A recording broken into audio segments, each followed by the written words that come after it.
All right. Well, we'll call this a start. And like I said, there's like no formal way we kick this off. So, but we always do it with introductions. So tell the people who you are and what you do. So my name is Maggie Schneider, and I am the frontwoman of a band called Glimmers. I sing in the band, play keys in the band, a little bit of guitar sometimes. But yeah, music is my life, so I'm just happy to be here and just happy to continue making music. That's like, I'm so excited to have you on because so what I want to jump into right now is uh who do people like not confuse you, but who do people say that you sound like? Do you have a lot of people that say that you sound like somebody in particular? It's always Haley Williams. Okay. So I was going to say, like, I'm not sure if you actually remind me of her, but you remind me of the first time I heard her, if that makes any Yeah, sense. that makes sense. So, like, I mean, we're talking, and this is kind of amazing because I'm now thinking back to when I first heard her, like that first Paramore album, which is like what, like 13 years ago, something Yeah, like it's been that. a while. But it was like that first booming female voice you heard in like a pop punk band, Yeah. and but like had that really that aggressive, like strong tone with the vibrato mixed in. And I just had like that oh shit moment. Like that hasn't been a moment that I've experienced until recently whenever I stumbled across you. Yay, that makes me feel good. Thank you.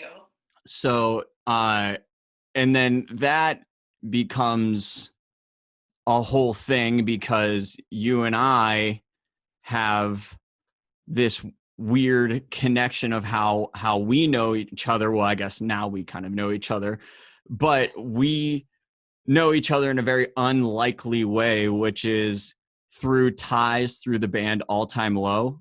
Yes. And so I kind of want to hear like what your background is, because I know you did some recording with Ryan, and I just kind of want to know like what the full background is with you and the guys.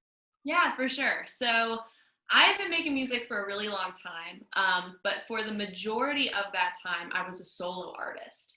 So I think it's been now 4 years since I worked with Ryan for the first time. So Ryan had a studio in Nashville that he produced and recorded bands in. And so I met up with a band called the Everyday Anthem, and I'm still really good friends with Nick, the vocalist, to this day, and he helps co-write songs with me and all of that good stuff.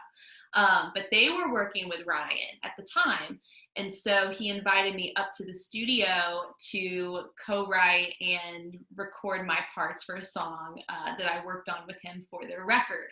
And so I was 17.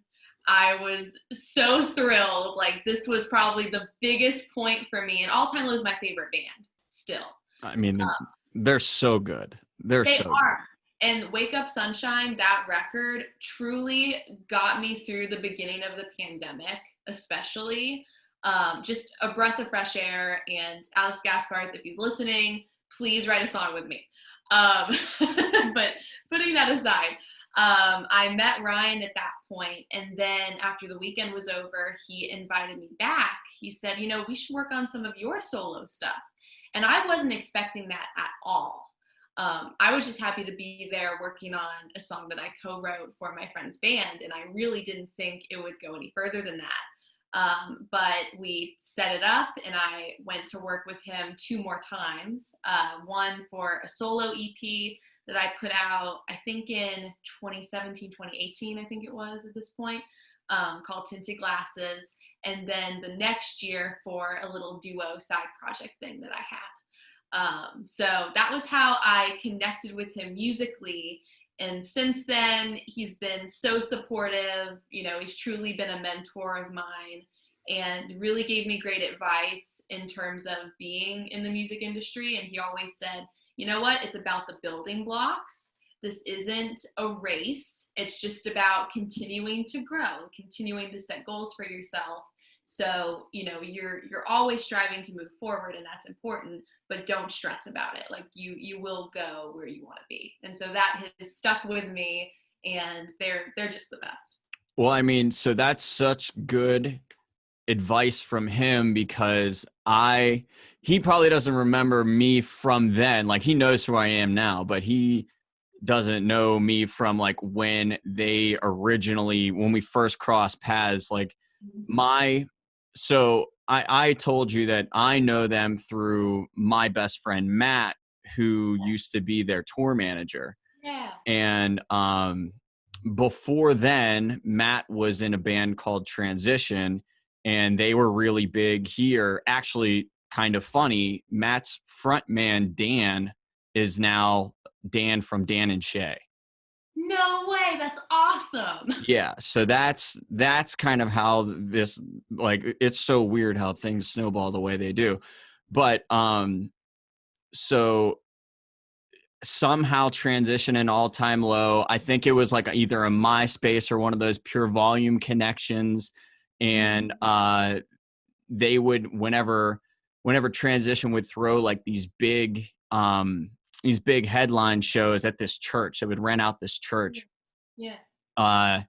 They would have All Time Low come in sometimes and like be one of like the main feature openers and stuff like that. So that's how far back it goes. It goes back to like 2005, something Great. like that, 6, back that far.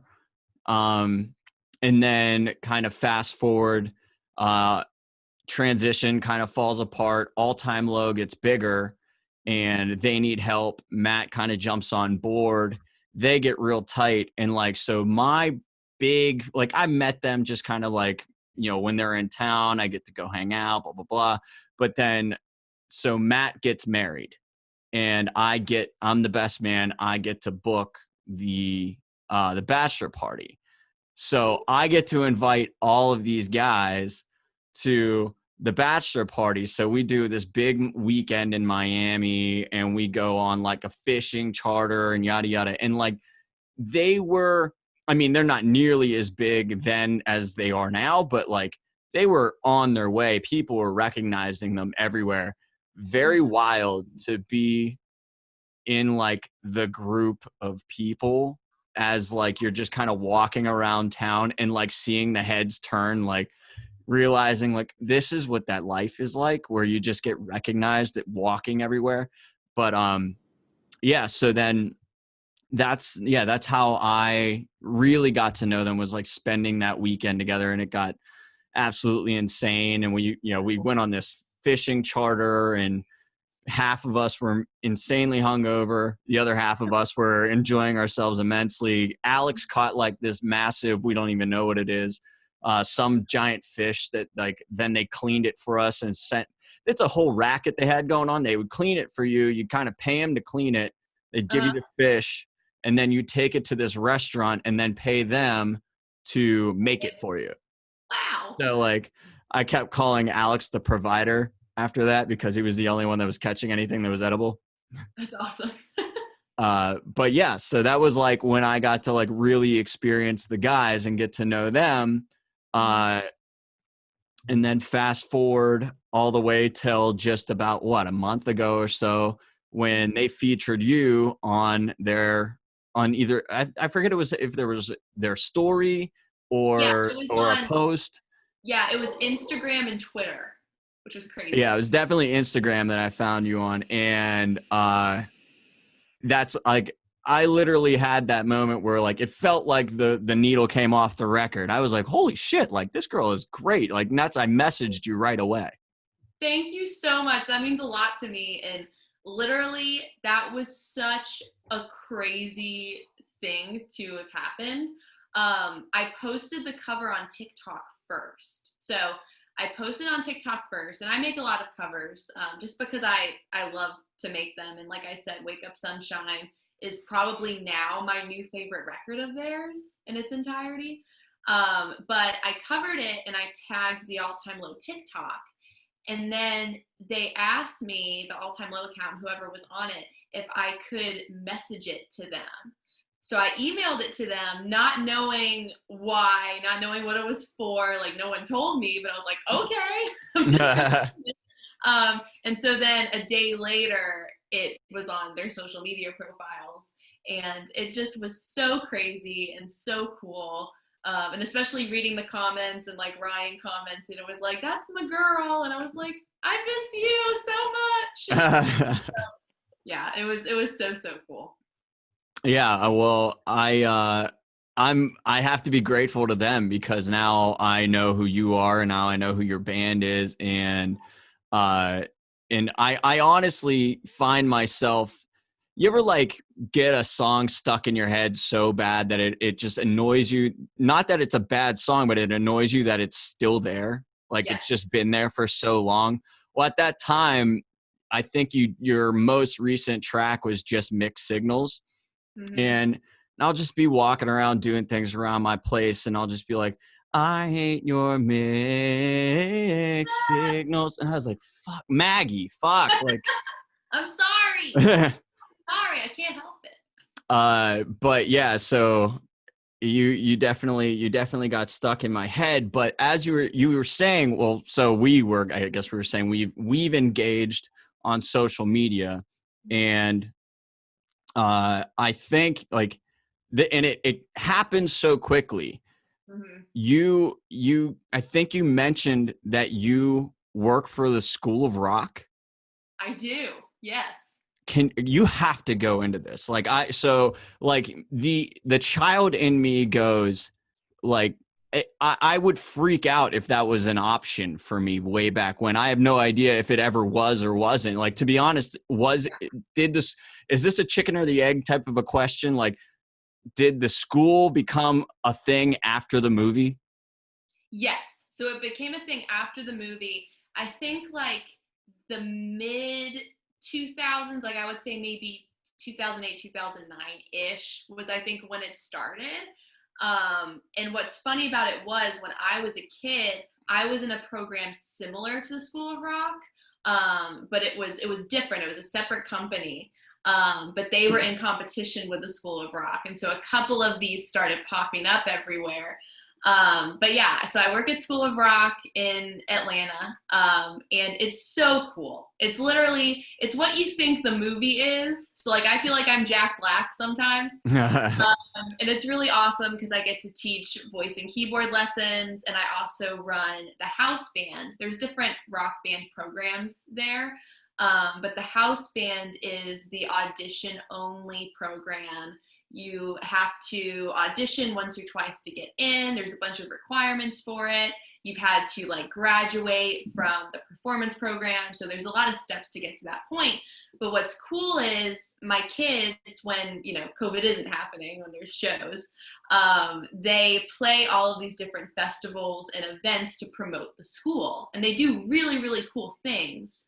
Like they get to open for cool bands, and I think they've played Music Midtown, which is a festival here in Atlanta. So they've done really cool stuff. And so what's cool about my job that I love so much is like I get to manage them and guide them as they're doing these things and be a part of these shows, pick set lists with them. So I love what I do. It's so fun. And it's so fulfilling because I love working with kids. That's incredible. So is it just like music lessons type of a deal, or are there actual like courses and like class structures and like curriculums? Like, do they do anything with like talking about music business or like touring and like streaming royalties, things like that, or is it mostly just like performance based? Yeah, so it's majority performance based. But what's cool about being a show director or myself as the house band director, I try to teach them some business stuff in addition to the performance things and the performance curriculum. When COVID really hit and when we had lockdown, what the school did, which I thought was super creative, was they came up with little Zoom lessons more on the business side of things. So even though they couldn't get in the room together and rehearse, they were able to learn about touring and what a manager does and like all of those things that for me, I had to learn as I went along. And I'm Right. still learning. Because it's very much like honestly, touring, it's like college. You know, I've been a college student, I've almost graduated, but like you learn as you go. And so it's really cool to kind of teach these kids that side of it too. Yeah, I mean, so before Matt's band like dissolved, his original band dissolved, transition, I went out on the road with them and was truly just supposed to be their merch guy. But they just were running a skeleton crew. It was just the band and me, really. And I became like de facto tour manager and all that kind of stuff. Like all of a sudden I'm helping like figure out how we should be planning these routes, like what, you know, when do we need to leave so that we can get there like at load in time and yada yada. Like it was a trial by fire that I had never seen coming. You know, just a bunch of, you just think you're going on tour. It's such an exciting concept. And then the amount of work that goes into it is just bonkers. It's a young man's game for sure. Young person's game. Yeah, no, for sure. And like, I love it. I miss it so much. Like I really do. And I'm a very type A person. And so we've had a tour manager in the past, Haley, who has been so helpful. But there have been times too where it was just the band. And so I would do the same thing. I would make sure I had a whole schedule, a spreadsheet, when we need to be in the venue, you know, what the door split is. Like it's a lot of stuff. And when you jump into it, it can be kind of overwhelming. And so I think it's cool to give the kids a little bit of knowledge, you know, a little bit at a time. So then hopefully when they're in other bands or they want to pursue this as a career, they can think, oh, okay, like I'm a bit more prepared than other people that are kind of just starting out going into this. Were you, when you were touring, were you like on like a bill? Were you with other acts touring together, or were you just kind of, did you do like a DIY tour and just got on to different shows in different towns? So it was more of a DIY thing. So we have a booking agent at Dynamic Talent, and so we did a headlining weekender, and then we also did opening slots for some really cool shows that just happened to work out. And so it was kind of a mix of both. But what was cool about the DIY aspects of it was that we got to meet new people every night. Yeah. Which is so exciting. And then that means you get to make new friends in all these different places and then continue to communicate with each other when you're off the road and just kind of build a community. And so it was mostly DIY, but that was something I was very happy to get taken off of my shoulders, was getting a booking agent to book them for me, because it can be a nightmare. It can be just insane.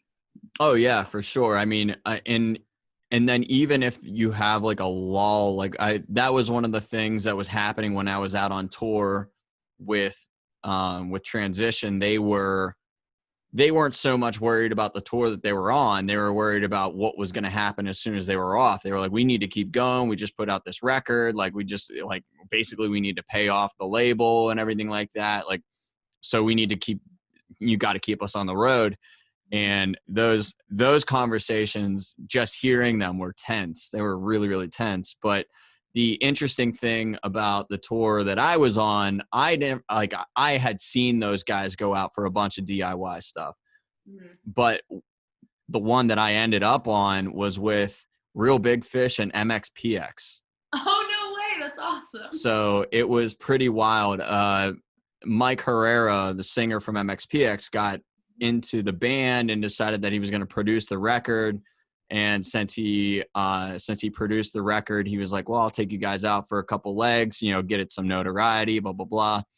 Yeah. And, but that was a really wild experience. And it's still like my younger self, like, doesn't register all the time that happened. Yeah.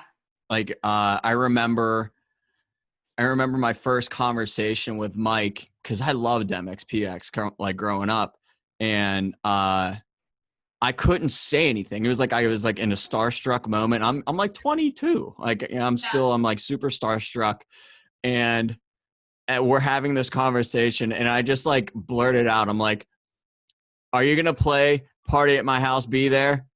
And he, Oh, and he goes, uh, it, it wasn't on the song list, but like, or it wasn't on the set list, but I'm sure we could fit it in. And every night on the tour, he would yell out my name on the microphone so I could come in and hear the song. Cause usually I was in another room working on with the merch.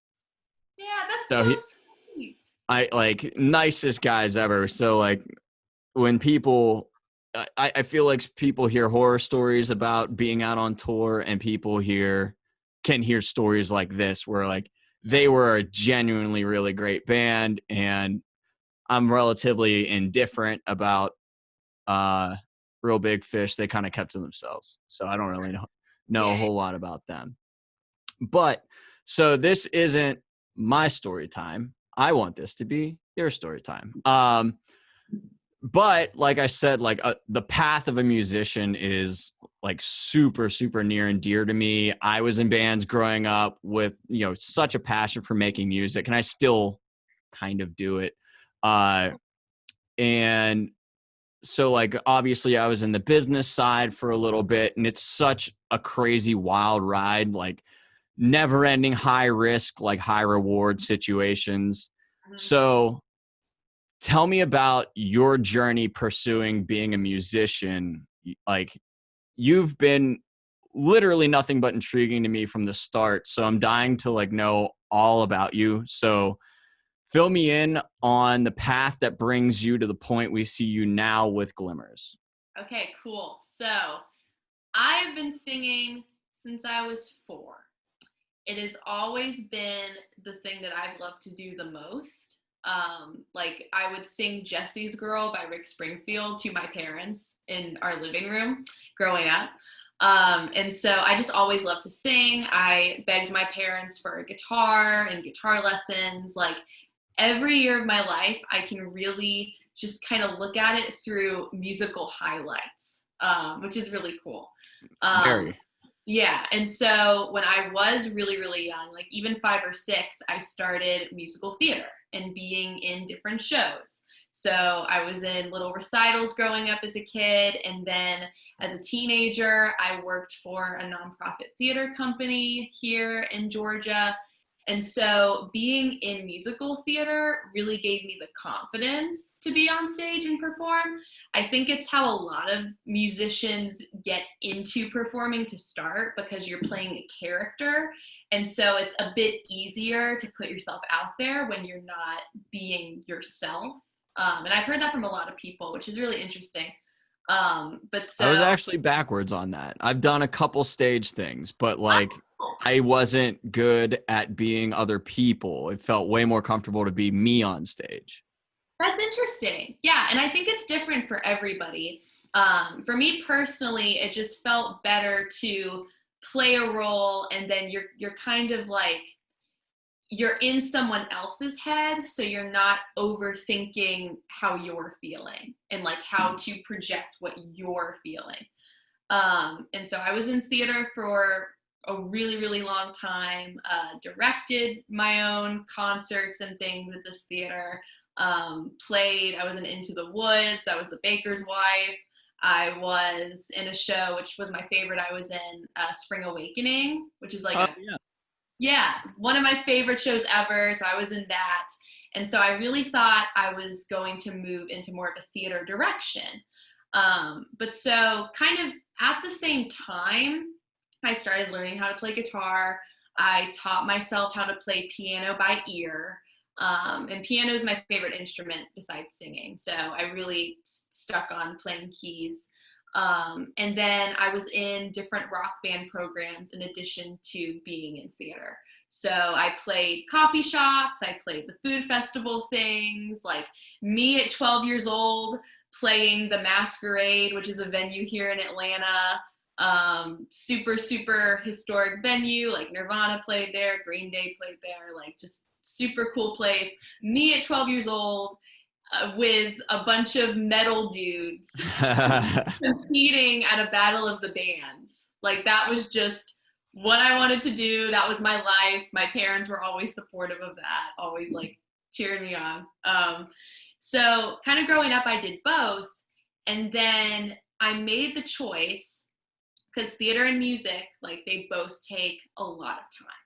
And you kind of have to really fully commit to one or the other. And so thinking about it and making that decision, I thought, you know what? I really want to pursue music. Like, I would rather write my own songs and at this point sing in my own voice and express myself than be in another role or in another person's shoes on stage. And so that was when I started playing the Masquerade more seriously as a solo artist. The first show I opened up for Allison Weiss at the Masquerade. And I was like 15. It was when they posted that they wanted submissions for local openers, like, on the Facebook page. Like, it was so open at that time. And so I remember seeing that Allison Weiss was performing, and I love their music. And so I said, Mom, like, is it okay? Like, should I email them and just see if I could open for this show? And she said, why not? Like, if you don't try, you never know. So I had maybe 40 likes on my Facebook page. I didn't have any recordings. I just had live videos of me playing coffee shops with an acoustic guitar. And so I sent an email to the local booker at the time. And he asked me, he said, hey, can you play 30 minutes worth of original material? And can you sell pre-sale tickets? And I said, yes and yes. And so got the pre-sale tickets, sold them to my friends, played that first show. And, like, that was that big moment for me where they really took a chance on me. And then a week later, they asked me if I could open for another band because they were in need of someone. And so that was the point where I thought, I can actually do this not as just a hobby, but I can actually maybe try and make this a career, which was weird to think about at that time. That's amazing. Like, so this being like a professional journey type of a podcast, if I had any sense of direction of what I was going to do with my life in even my early 20s, that would have been fantastic. Like, it took me like until my late 20s to, like, really get myself sorted out, but to be so early on in your path and being like, oh, I can do this, and also have the support of your parents on top of it is incredible. I am very fortunate on that front. Like, my mom is truly my number one fan, and she's like my best friend. She's the coolest. She's the mom that, like, if I go to an All Time Low show with a friend or by myself, she's like, I want to see All Time Low. Like, I'm jealous. Like, she's so cool.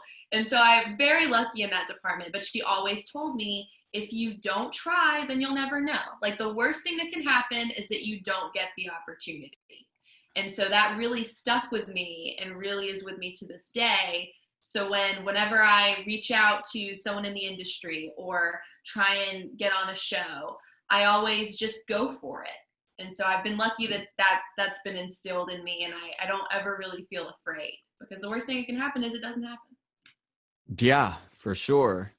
So then, I guess, fast forwarding a little bit, now you're on your way in your solo career, correct? That would be basically the beginning of your solo career. Yeah. Then you wind up in this crazy situation where you're recording and working with Ryan. Mm-hmm. Then where does Glimmers come into play? How does that land? Yeah, so what's crazy about it is we've only been a band, we've only been Glimmers for 4 months. So really?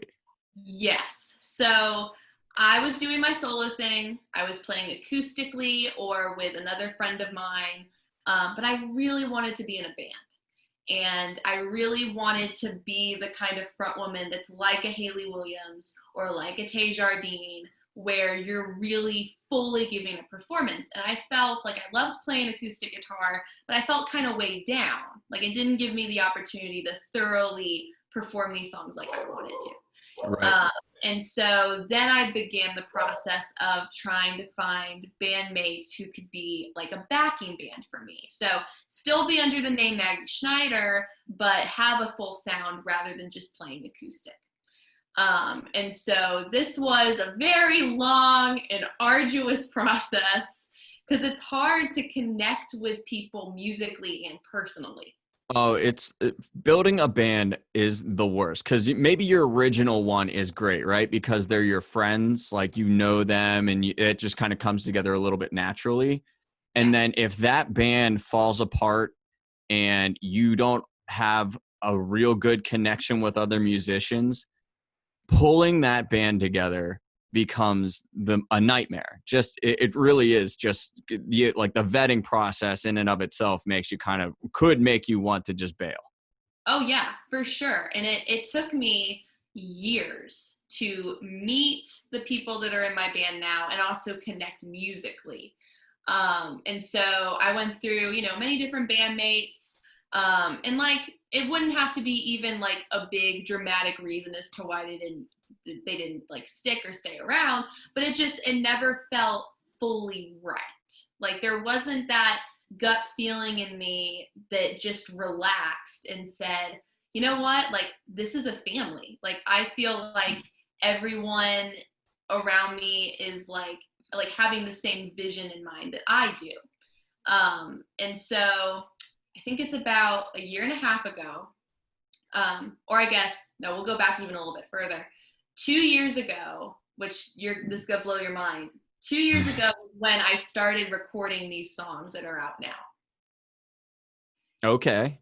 Yeah. So I was gonna put them out solo. I wanted to make, a record. I wanted to do full band arrangements, but it was still gonna be just under my name. So my lead guitarist was the person I went to record these songs. He has a home studio that's about 5 minutes away from me, but we hadn't even performed together at that point. I met him, we were on a bill together a few years prior where I was just playing acoustic and his old band was opening as well. And so I went into the studio with him, and the more that we collaborated and became closer friends, we just had a great time in that environment, and he wrote a lot of the instrumental parts on the EP. And so what had happened was, not this past June, but June 2019, I had a gig opportunity to play New Orleans. I love New Orleans. I love New Orleans too. The food is the best.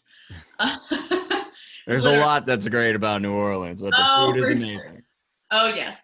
And so I had the opportunity, but I didn't have a solid backing band lineup at that point. Still kind of like going through members, like I needed a bass player. I didn't really know what to do, but I wanted to play the show. It was also a Paramore cover set. Oh, right on. So here we go. Hayley Williams comes full circle. Exactly. So the other two bands were like a Blink-182 set and a Green Day set. So it was like a themed night. And so I really wanted to do this, but I didn't know who to do it with. And so I asked my friend Ari if he would step in and play bass. And then I asked Alex, who was the guy I recorded with, if he could play lead guitar. And then I had our drummer Jeremy, who was the only backing band member who stayed throughout this entire process of trying to find people. He was still with me, and we definitely connected, and he wanted to stay around. And then I had Alex Norell, who played rhythm guitar. So the lineup of Glimmers, we played our first show just under my solo name over a year ago together. And so it's crazy. So we practiced for this Paramore show. The show goes so well. We learned like 15 Paramore songs. That's a hell of a set list. Yes, especially vocally. It was intense, but made it work. But that was our first show with the Glimmers lineup.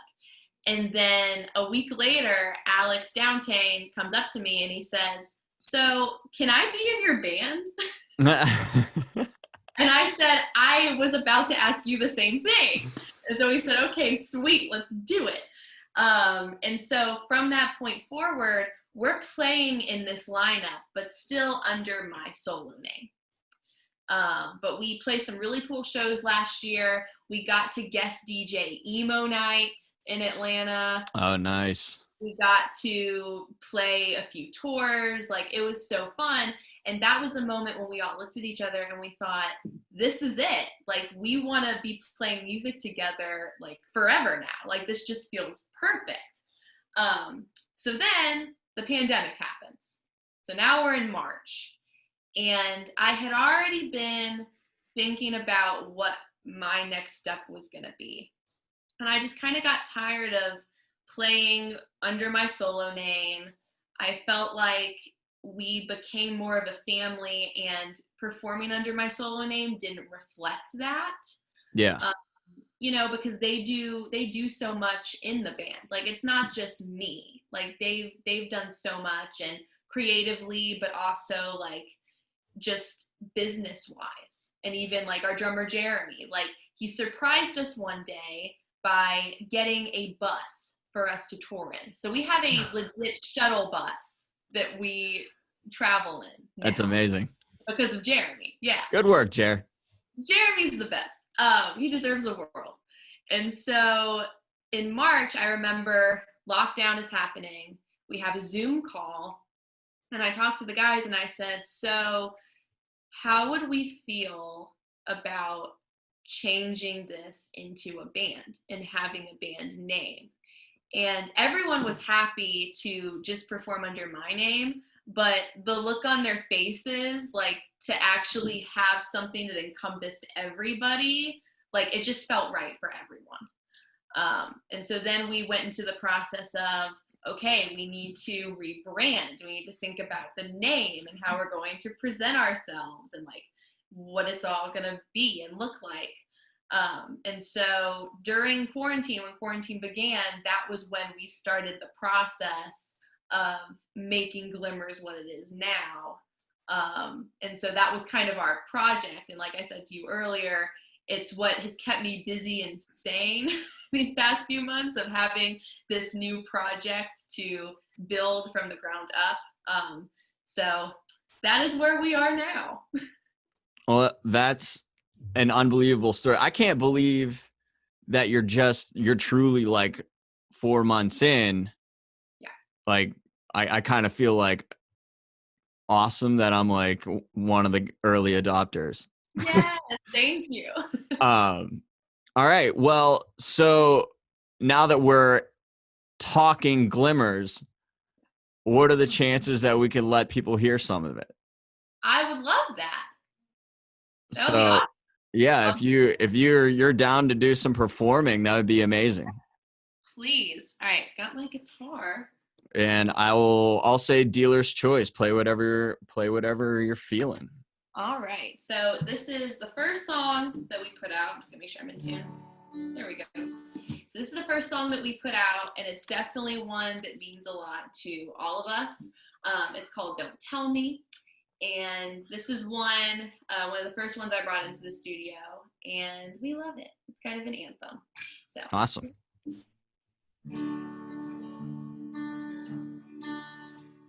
You faded away, I was torn at the seams, a bundle of nerves in a bubble of dreams, figuring out who I was.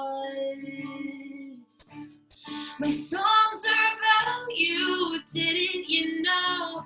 I held my head high so my heart wouldn't show all the broken parts I hid in the dark of your room. Don't tell me who to be.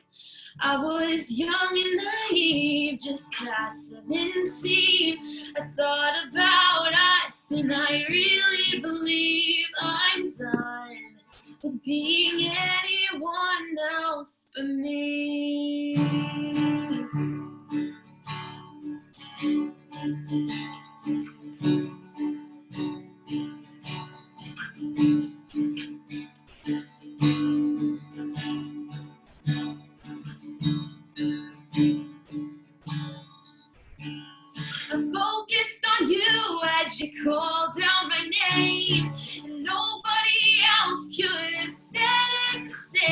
not today. You can't say it anymore. You were right all this time, passed me by, and I'm totally changed. I've stopped tossing and turning, rearranged my cluttered heart, and the damage you've done took a moment of silence in the game that I won. Don't tell me who to be. I was young and naive, just past 17. I thought about us, and I really believe I'm done with being anyone else but me. It's over now.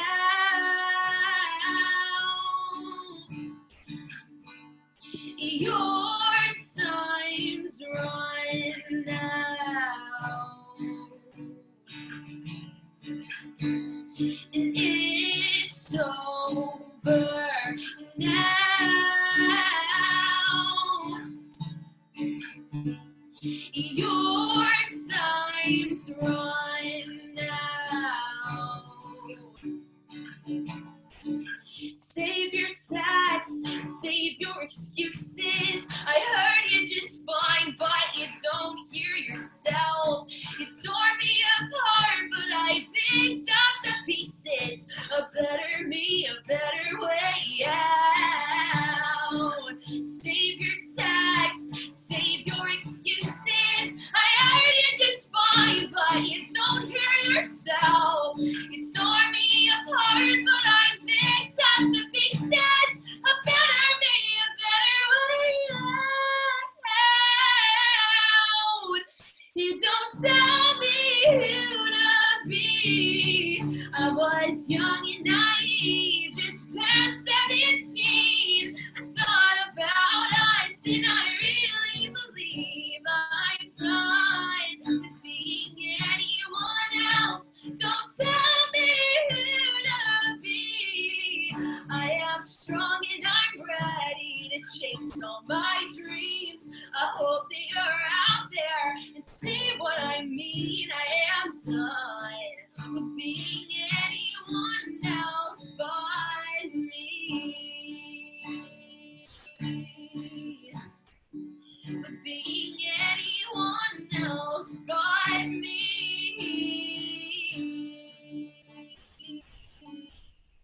With being anyone else but me. Oh, you're so fucking good. Thank you. You are so unbelievably talented. That was no, actually, I need to like give a little bit of props to Zoom. I can't believe that actually sounded pretty decent. I'm Like glad. good on Zoom for being able to handle that audio. You know what was really awesome? I was like in the middle of this going, I can't believe I just got a personal concert. Like someone just decided to like play me a song. Yes. Like Always that's an amazing thing. I love, listen, there's definite positives to starting a podcast, which is being able to kind of like milk these little things out of people. Hey, it works. I'm happy to play personal Zoom concerts whenever. Just hit me up. Oh, okay. I'll do that. Well, oh shit, Jesus, that was amazing. So now to try to get back into a conversation. Yes. So, first song off the new EP, right? Yep. So tell me about the new EP. Okay, so excited these songs are finally out. Oh my god, it's been forever. So it's called Cluttered Heart because for me, all of these songs have to do with different relationships and just the various emotions that I think we can all relate to when it comes to relationships, whether it's friendship or romantic ones. Doesn't really matter. Just whatever connects with the listener. Was my goal. I always want my music that I write to be universal and just hopefully help someone else or just be relatable to someone else. But so each of these songs goes through a different emotion. with Don't Tell Me, the song I just played, I hope that's a very empowering song, more about the relationship with yourself and not allowing anyone to tell you what to do or who to be as a person. That's a lesson that I have learned. We have Mixed Signals, which the name suggests it's about mixed signals, difficult communication in a relationship. I feel like with social media, especially, that communication can get extremely difficult for no reason. Then with For Me It's You, that song is about friendship. That song I've had for 5 years now. That's probably the oldest song that I have. But I didn't want to let it go. I wanted to re-record it and have it performed and produced in the way that I heard it in my head. But that song is about my friendship with Jack Wachtel, who's on the track with me. He has a great voice. But that's just about the people in your life that make you happy and that you make the best memories with. And then the first thing is just a happy, feel-good love song. It's about like when you're starting to see somebody, like they're always the first person that comes to mind. Like when you wake up, when you go to bed, like it's that beginning spark and like the butterflies that ensue in that like time of the relationship.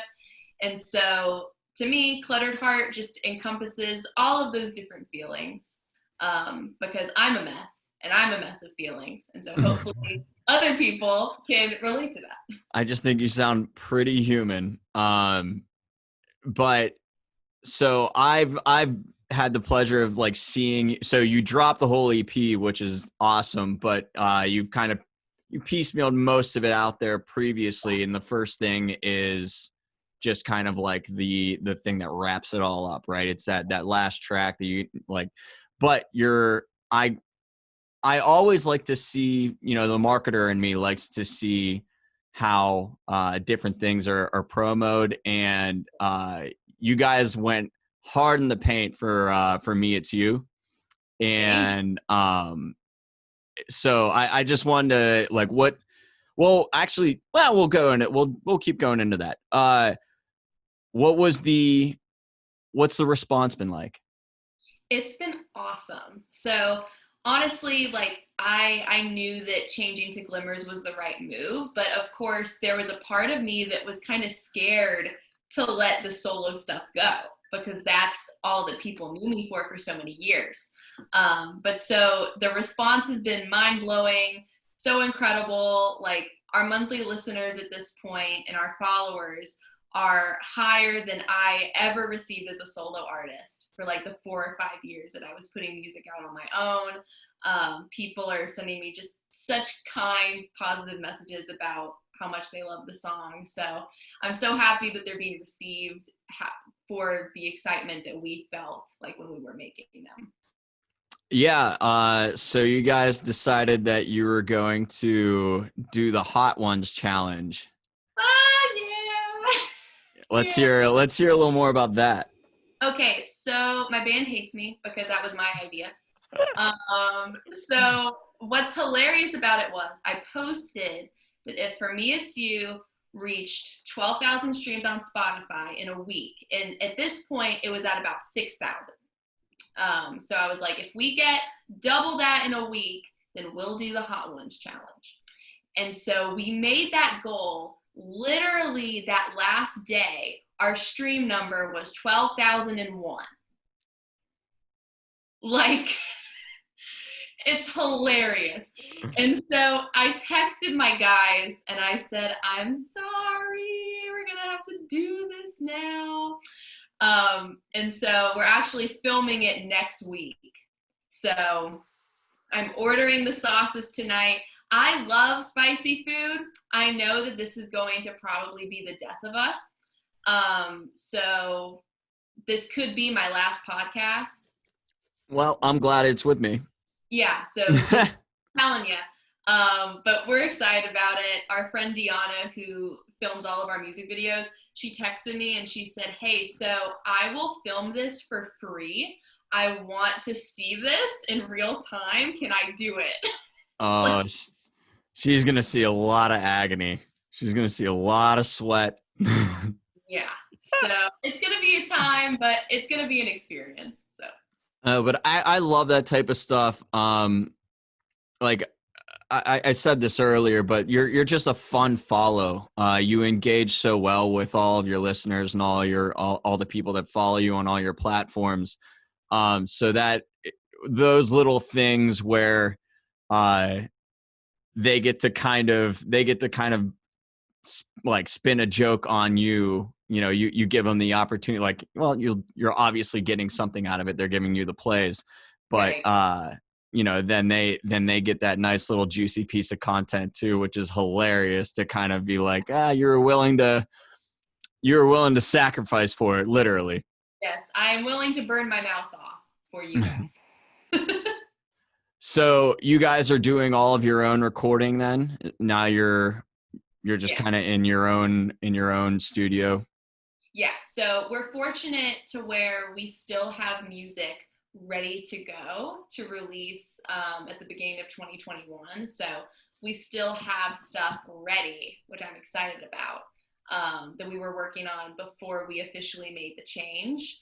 But yeah, all of the music that you're hearing right now from EP1, it was produced, mixed, everything with Alex Downtane and Ben Humke at Homegrown Studios here in Atlanta. So. Nice. So are you guys on a label at all? Are you guys getting any official help? Yeah, so we are. So we are signed with Common Ground Collective. And so I love them so much. Another crazy kind of mind blowing moment. I've known them for 5 years. So Oh, Brittany, okay. yeah. So Brittany and Catherine, they run the label. I love that it's women run. That makes me so happy. They've known me since I started my solo project, and we had FaceTime talks like 5 years ago. I met them at Warped Tour. They've worked with bands like Small Talks and Glacier Veins. They do a lot of cool stuff. And so when we started the rebranding process, I shared the music with them, and they decided they were interested in working together. So luckily that all worked out. But they've been so awesome, and it's so cool to be mentored by women on the business side. Very cool. Yeah. Like one of the things that made me curious about that is I know that Spotify playlists are not easy to get on. Yeah. And sometimes you need like that official pull in the background to be able to like navigate your way onto those. Cause that I like, they just, that's kind of where labels have, reallocated their resources to, all the things that they were once like touted to be. You can kind of do a lot of that on your own, like recording and everything like that. You don't necessarily need the bankroll from a label to do that. Now it's more like, how do they navigate you in the more relevant I guess, like, business models, which is streaming. So I was curious if they played a role in that. Yeah, they've been so wonderful. And honestly, like in terms of Spotify playlists, I had never been on one before solo. So when it happened with For Me It's You, I was like, oh my God, like check it off my bucket list. Like this Yeah. is awesome. But what's cool about it too is like none of us knew it was gonna happen. We just got the notification. So they submitted it, but it's very much a guessing game for both bands on labels and bands that are still independent. So it's very, very nice that, they like the songs and decided to put them on a few playlists. Yeah, that's amazing. And definitely congratulations on that. And just like congratulations on the EP in general. I love it. I play it a lot.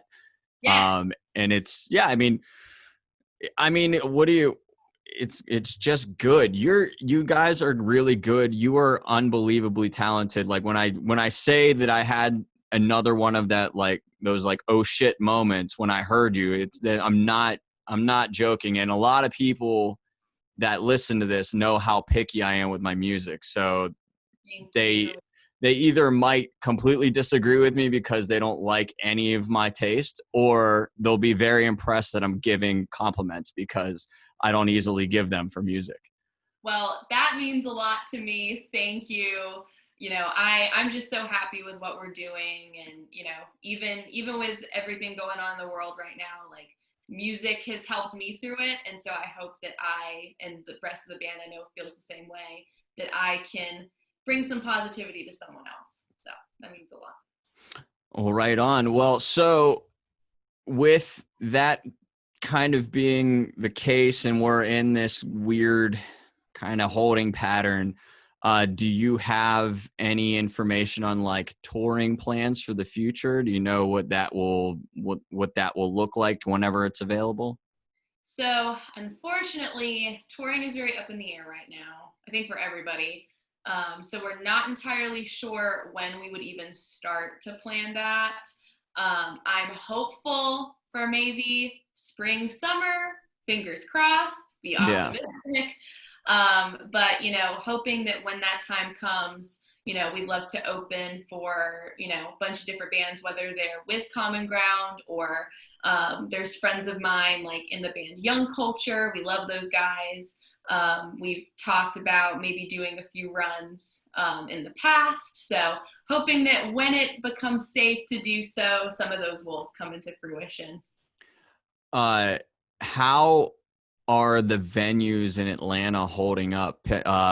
Like Pennsylvania in general, Pittsburgh is where I'm at. I don't know if I made that abundantly clear to you or not, but yeah, so I'm in Pittsburgh, and it's like we had a pretty like hardcore local like staple just closed down a little bit ago, and it was really really hard. And this place called the Rex Theater, so that was really hard to see go, and it just looks like a lot of places are struggling. And I was really curious what the state of things are like other places. Yeah, so fortunately, the bigger like independent venues here haven't closed down. The Masquerade is our main venue that we play at, my home away from home. So I know that they had a pretty successful GoFundMe, and they've been working with different artists on co-partnering on live streams and things like that. So I think they're maintaining, and they're doing okay at this point. Literally, because that place is like my home away from home, I would do anything for them. Right. So I'm sending good vibes into the universe that they're gonna stay okay, because the staff there, the building itself, like it has been a home for me. So I'm just hoping that we can come up with more solutions to kind of keep them safely put. Yeah. Uh, so I've been to a couple weddings and everything like that while all of this has gone on, which is kind of crazy, but they've all had live bands. Have you guys been able to play like any of these kind of like atypical shows just to be playing live? We have played one wedding, which was so fun. And it was honestly a reset for all of us because it was the first show we had played in 7 months. So performing at one of our friends' weddings was awesome. But it was really, really safe. It was socially distant, maybe about 40 people there total, at an outdoor venue. So we got to play for that, which felt so good. And it was also such a happy event that it gave us hope. And we thought, wow, like we actually got to perform and like be a part of something really, really positive and just all about love. So we hope to do more of those in the future. So we're keeping our fingers crossed for more weddings because that was really fun. But yeah, that was definitely a nice breather for all of us. We got to go back in the van. we got to like just hang out together. I looked at Ari, our bassist, and I said, you know what? I have never been happier to be squished in a van with you guys. So Yeah, well, that'll be it's a different scenario altogether whenever you guys hit the road. yeah. That's always such an interesting story. Like, so you haven't really been able to do any traveling together yet, right? Well, we have. It was just under my solo name. So Oh, right. the past year, like beginning of or late 2019, mid to late 2019 into 2020, like we were going on weekenders and like touring together, but we had a lot more planned that we just didn't get to do. So Yeah, it's just so interesting. Oh, I guess it's not so bad whenever when the travel isn't super super long, but when you do like your first like 8 hour drive with a bunch of other people in a van, Yeah. you start to notice just like every little thing about everybody, and that's where you really learn whether or not you like them. Oh yeah, no, for sure. Definitely. All of my boys snore, so that was an issue. But I got earplugs and I didn't kill them in their sleep. So progress. Either that or you should get them those mouth guards that make them It stop won't wear snoring. them. Ah, It we just won't. want to snore. Exactly. That's such a guy thing. Um, all right. Well, I'm not gonna tie you up for too much longer, but so what are like the next big plans for Maggie and Glimmers? Like what's coming up? Yeah, so we have a lot of video content coming out. We're doing the Hot Ones challenge, so stay tuned for that and for our pain. And then we have a music video coming out pretty soon for one of the songs on the EP, so I'm excited about that. And so just continuing to, continue playing the songs, live streams, maybe some different versions of the songs. And then in early 2021, expect more music from us. So we have a lot of stuff ready to go. We just want to make sure that we keep, releasing new stuff to just add more positivity to the situation. But yeah, expect more covers from me too, more TikTok stuff. I love doing those. So just continuing to try and interact with everyone how we can. Awesome. Well, so you're used to asking people or you're used to having people ask you the questions, but so I kind of like to flip the script on people. So you get to ask the people listening anything you'd like to know from them. So what are you wondering that you'd like to ask the fine humans that might still be listening? That's a good question. I want to do a fun one. Okay. If you had to choose 3 songs to listen to for the rest of your life, it could only be 3 songs, what would they be? It's a good one. It's a Yeah. good one. We used to kind of do something similar on vacation. We would be several wine glasses deep, and we would then ask, if you're on an island and Hmm. you could only watch like one movie for the rest of your life, and that's your only source of entertainment, what would it be? Like it's it's a harder question than it seems, especially when you're like half in the bag and you're really taking it seriously. For sure. That's awesome. All right. Well, that's amazing. Yeah. So if you could only listen to 3 songs for the rest of your life, what would those songs be? Yeah, it's a good question. Are you I asking? think no, no, no. Well, if you have the answer, go ahead and Oh, divulge. But I was just kind of no. repeating you. I don't even know. It would probably be something All Time Low or My Chemical Romance related. Probably be with those bands in mind. Interesting. Yeah. Interesting. Like dichotomy you have there. Yeah. Mine. I'm a huge, huge Coheed and Cambria fan. So definitely some Coheed and Cambria, and then there's like really, really odd bands that I listen to. There's one that's called Three, just the number three, so that might be in there. Hmm. And man, I'm not sure what else. You'll have to think about it. I will. I will. I'll join in once I figure it out because I'll have a couple glasses and take this real seriously, Perfect. and then we'll figure it out. Yeah. All right. Well, so that everybody can tell you the answer to their question, lastly, tell the people where they can reach you and check you guys out, your streaming platforms, your website, your social media, all the things. Cool. So we are at Glimmers Band on all socials. The EP and all of our music is available on all streaming platforms, Spotify, Apple Music, etc. And then you can find my personal accounts at It's Maggie Schneider. Schneider is spelled Schneider. And I post TikToks, I post covers, fun things, behind the scenes stuff. So we always have something new, whether it's on the band page or on mine. So hope that you check it out and hope that you like the songs. And you definitely do always have something new. I can confirm that. So thank you so much for doing this. Thank you. This is fun. Oh my God, it was amazing. The song was amazing. Talking to you was super, super fun. I love just kind of going back through the music life because I haven't really been able to relive that with anybody recently. So that was really awesome. I don't know. I'm just you guys are unbelievable. You guys are really, really good. I'm very excited to see what happens with you in the future. And I'll be hanging in there with you so that I can check it out myself. Yes, I'm excited. Thank you. All right. Well, you stay safe and stay sane. And thank you again. And hopefully we can do this again and you'll have more updates and the world will be open. Yes, hopefully. Please wear your masks.